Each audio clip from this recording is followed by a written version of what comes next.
Olá, o meu nome é Leandro, eu sou professor de ciências e o título da aula que eu apresentarei são os resíduos sólidos e os seus destinos. Bom, é um assunto de extrema importância devido ao aumento constante na produção desse material pela sociedade humana e a nossa incapacidade de dar uma destinação para eles.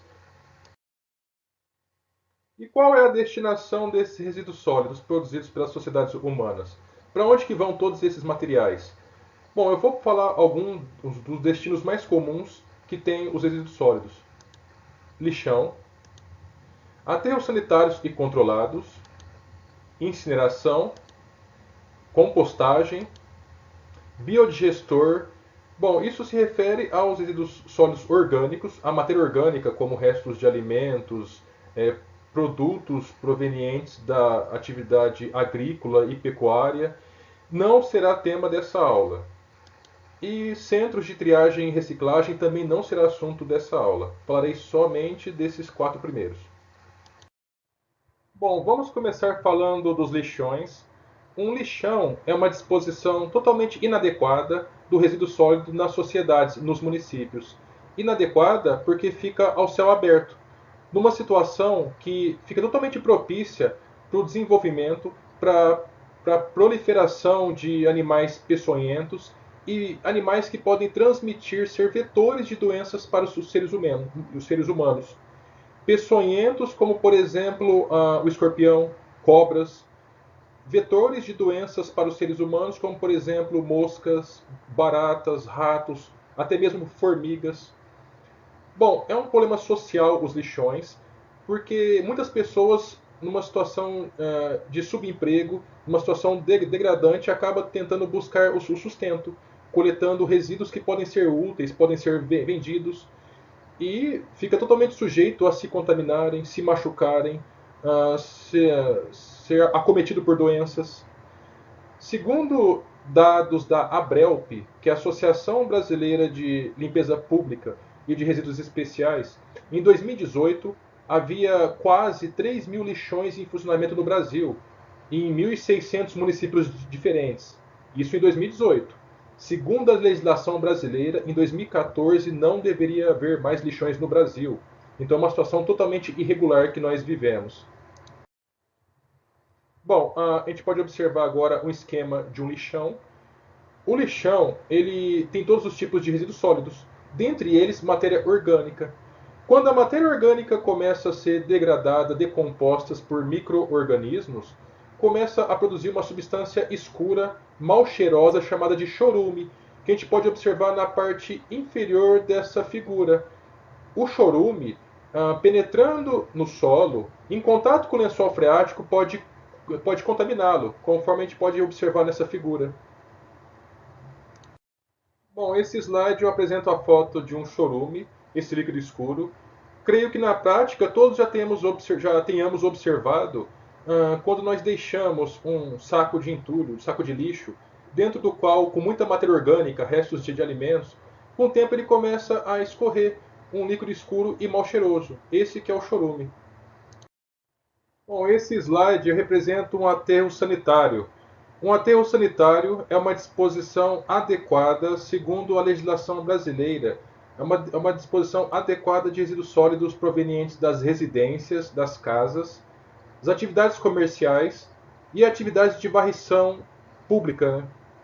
Bom, a gente pode observar o solo natural, esse círculo que eu coloquei na figura, e essa seta também a gente pode observar. Abaixo do solo natural, a gente pode observar o lençol freático.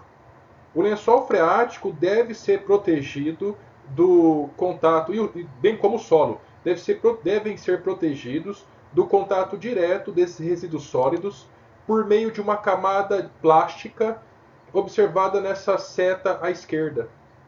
Essa camada plástica é de um material chamado poliuretano ou polietileno. É um material denso, espesso, muito resistente para esse tipo de situação. Né? Bom, em cima, sobre esse plástico, é construído, é disposto os resíduos sólidos. Nessa figura, estão dispostos em três camadas. Bom, primeiro é colocado o entulho na parte inferior. Após preenchida essa região, é colocada uma camada de solo em cima. Depois, uma outra célula que está acima dessa seta, que também é preenchido com resíduo sólido. Depois, uma outra camada de sólido, uma outra camada de resíduo sólido e novamente sólido. Bom, por cima disso tudo, podem ser plantadas árvores, construída uma praça pública, enfim, aí vai de acordo com a imaginação da pessoa que projetou o aterro sanitário. Bom, algumas situações são importantes levar em conta durante a construção do aterro sanitário. Duas em especial. Primeiro, matéria orgânica. As bactérias decompõem esse material e produzem duas substâncias. Primeiro, o biogás. O biogás deve ser removido, senão é uma substância inflamável. E por esse motivo, se não for tirado, ele pode, por meio de uma faísca, de uma ignição, gerar explosões. E esse material drenado por essa tubulação é levado até um outro local onde ele é queimado. Agora, o segundo resíduo gerado é o chorume, que eu já falei em slides anteriores, que ele é drenado por meio de tubulações e levado até um reservatório para um futuro tratamento. Bom, esse slide representa a etapa de construção de um aterro sanitário. Esse material escuro é o plástico, é o polietileno de alta densidade, que é o material que vai receber por cima dele os resíduos sólidos. É um material que vai impedir a infiltração do chorume que atinge diretamente o solo e o lençol freático. Nesse slide, por cima da camada do polietileno, o resíduo sólido sendo depositado e esse trator distribuindo ele de forma homogênea por sobre o plástico, né? Por cima depois que preenchida essa célula, é colocada a camada de solo, para depois colocar possivelmente uma outra camada de resíduo sólido por cima. Bom, nessa figura, dois aterros sanitários com a sua capacidade de receber resíduo sólido totalmente esgotada. Não cabe mais resíduos sólidos, então ele é fechado, ele é preenchido com terra. E, bom, esse aterro sanitário da esquerda é de Jacareí, São Paulo. O da direita é de Santo André. É importante destacar que uma das funções do aterro sanitário, além de proteger o contato direto desse material com a população, é oferecer um local para esses resíduos realizarem o seu processo de decomposição, que dependendo da origem do material, do tipo de material, varia muito tempo. Matéria orgânica se degrada, se decompõe muito mais rapidamente, por exemplo, que metais, que vidros. Bom, vamos falar um pouco agora dos aterros controlados. Aterro controlado é uma situação intermediária entre um lixão e um aterro sanitário. No aterro controlado, ele é geralmente aproveitado o espaço onde havia um lixão, onde já havia as consequências negativas de um lixão, que é a contaminação do solo, a contaminação do lençol freático. E ao invés desse resíduo sólido ser removido e ser colocado por sobre uma camada de polietileno, não. São feitas algumas adaptações típicas do aterro sanitário, como por exemplo, colocar uma tubulação para poder drenar o excesso de biogás, o excesso de gás metano.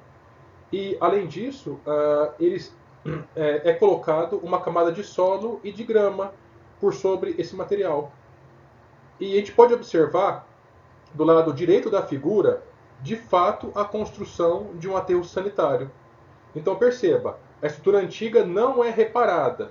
Os problemas da contaminação, da poluição, do lixão não são resolvidos. É simplesmente dada sequência, continuidade, aproveitando a área. Agora, um outro tipo de destinação dos resíduos sólidos é para incineração. A incineração é a queima de resíduos sólidos em usinas próprias, especiais para essa finalidade, ou em fornos próprios de certas indústrias. Eles têm algumas vantagens, como a grande redução da quantidade do resíduo sólido, além de destruir por completo micro-organismos que podem provocar doenças. Tem algumas desvantagens, como por exemplo a produção de algumas substâncias de gases que podem provocar poluição do ambiente. No entanto, é importante colocar filtros nas chaminés para impedir esse tipo de situação. A incineração ela é muito importante para a destruição de muitos resíduos industriais e resíduos de várias atividades, como, por exemplo, resíduos hospitalares de laboratórios. Bom, a gente tem aqui uma figura que representa o esquema de um forno de incineração. Nesse forno, essa seta indica o local de entrada do resíduo sólido dentro do forno. Esse forno ele é composto por duas partes. Essa primeira parte é um cilindro levemente inclinado e esse cilindro ele roda de tal forma que, à medida que o material o resíduo sólido vai queimando, ele vai caindo para esse outro cilindro que está na posição vertical, mas localizado à direita. Bom, nós temos duas fontes de calor, duas fontes de chamas que vai queimar esse resíduo sólido, tanto nessas duas setas indicadas, né? O resíduo que está sendo queimado, que fica na posição de baixo inferior do cilindro, ele vai caindo nesse ponto de descarga de cinzas, onde essa cinza vai ser recolhida posteriormente e pode ser, já que ela está inerte, sem potencial de contaminação, pode ser depositada, descartada no aterro sanitário. E o excesso de gases produzidos por essa queima, ele vai sendo liberado por esse ponto superior. Nesse ponto que deve ser colocado um filtro para impedir que esses gases tóxicos sejam lançados diretamente no meio ambiente. Bom, agora falar sobre a compostagem. A compostagem ela é um destino que é dado para os resíduos sólidos orgânicos, que podem ser desde resíduos sólidos como restos de alimentos, de matéria orgânica do lar, doméstico, quanto de atividades industriais, como por exemplo agricultura, como pecuária.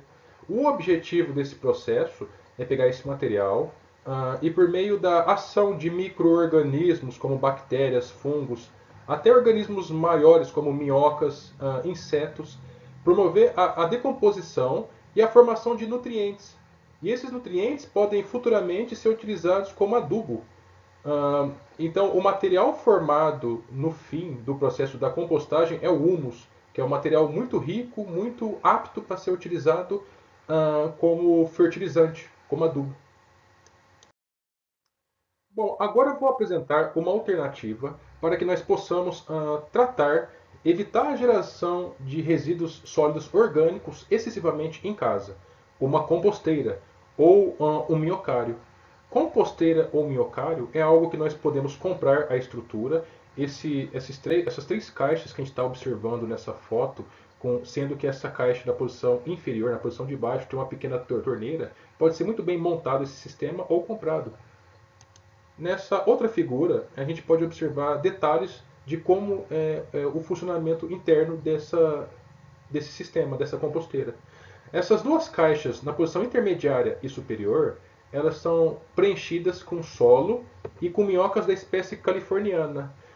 Essa caixa na posição superior, dentro dela você vai colocar os resíduos sólidos orgânicos, os restos de alimento, como por exemplo casca de ovo, borra de café, casca de vegetais, casca de frutas, até papelão umedecido pode ser colocado dentro dessa caixa, né? nesse processo. A partir do momento que você preencheu essa caixa da posição superior, você coloca uma camada por cima de serragem. Na sequência, você tira ela da posição superior e coloca no meio. E a caixa que está no meio vai para a posição superior. Percebam que as minhocas estão concentradas na parte de cima. Você descendo para a parte intermediária, elas vão juntas, né? E ali elas vão ficar juntamente com as bactérias, contribuindo para a degradação dessa matéria orgânica. Enquanto isso, a caixa que foi para cima, você vai colocando mais resíduo sólido orgânico produzido durante um certo intervalo. Quando as minhocas terminam de degradar a matéria orgânica da caixa intermediária, elas vão subir para a caixa da posição superior, que por sua vez já vai estar rica em matéria orgânica. E aí você reinicia o processo. Essa caixa que está na posição inferior, ela recebe um líquido que vai escorrendo a partir dessa decomposição, degradação, do funcionamento dessas duas caixas que estão na posição de cima. Esse líquido é um chorume do bem. Não é igual o chorume que é produzido em lixão e aterro sanitário. É um chorume que pode ser utilizado muito bem como fertilizante. Bom, esse era o conteúdo que eu queria ter passado. Espero que tenham gostado e bons estudos a todos.